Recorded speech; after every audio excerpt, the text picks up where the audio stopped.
Bonjour à vous, bande d'incontrôlables êtres humains. Aujourd'hui, nous nous intéressons à un film de Monsieur Stanley Kubrick, adapté d'un roman de Stephen King. Le tout avec Jack Nicholson et Shelley Duvall dans les rôles principaux. Je parle bien évidemment de Shining. Pour les vues extérieures, un véritable hôtel a été loué. Mais pour cela, il y avait une condition. Dans le livre, les événements surnaturels se déroulent dans la chambre 217. Alors que dans le film, il se déroule dans la chambre 237. Pourquoi cette différence? Eh bien simplement parce que l'hôtel a demandé de changer le numéro de la chambre, car il craignait que ses clients ne viennent plus s'ils savaient que la chambre du film existe bel et bien.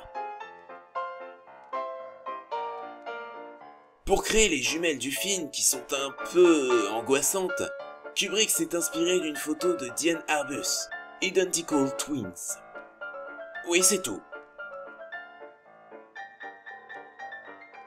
Le jeune Danny Lloyd, qui joue l'enfant et qui à l'époque n'avait que 6 ans, n'avait pas la moindre idée qu'il jouait dans un film d'horreur. Il n'a découvert ça que bien plus tard. L'adaptation de Shining n'a pas du tout plu à Stephen King, qui a été très déçu par le travail de Kubrick et l'interprétation de Nicholson, alors qu'il fondait en eux de grands espoirs.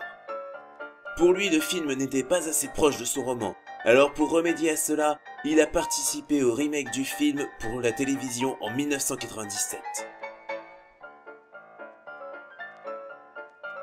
Le labyrinthe de neige à la fin du film est un peu spécial, puisqu'il a été créé avec près de 900 tonnes de sel et de polystyrène broyé. Si vous n'avez pas vu le film, fuyez, car je vais parler de la fin et spoiler au maximum. Appuie sur le bouton au milieu de l'écran pour sauter cette anecdote. Allez, appuie, je sais que tu n'as pas vu le film. Oui, toi, là, au fond, tout le monde t'attend. Merci. Allez, c'est parti.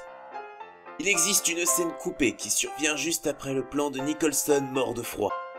Elle montre le directeur de l'hôtel rendre visite à l'hôpital à Wendy et lui expliquer que la police a enquêté dans l'hôtel et qu'elle n'a rien trouvé de particulier. Ce qui fait qu'elle a probablement imaginé tout ce qu'elle a vécu. Il quitte ensuite l'hôpital en donnant au petit Danny la balle de tennis qu'il avait attirée dans la mystérieuse chambre 237. Le film se conclut sur une photo de l'hôtel avec le carton suivant. L'hôtel Overlook allait survivre à la tragédie, comme il l'a fait de si nombreuses fois. Il est toujours ouvert chaque année, du 20 mai au 20 septembre. Il est fermé l'hiver. Voilà, cet épisode est à présent terminé, j'espère qu'il vous a plu. Il reste encore plein d'anecdotes à raconter, comme par exemple le fait que le plus célèbre site de fans dédié au film est dirigé par le réalisateur de Toy Story 3 et bien d'autres. Mais je n'ai plus vraiment le temps, alors je vous laisse, et je passe le relais à Morgane qui a quelque chose à vous raconter. Sur ce, à la prochaine, ciao!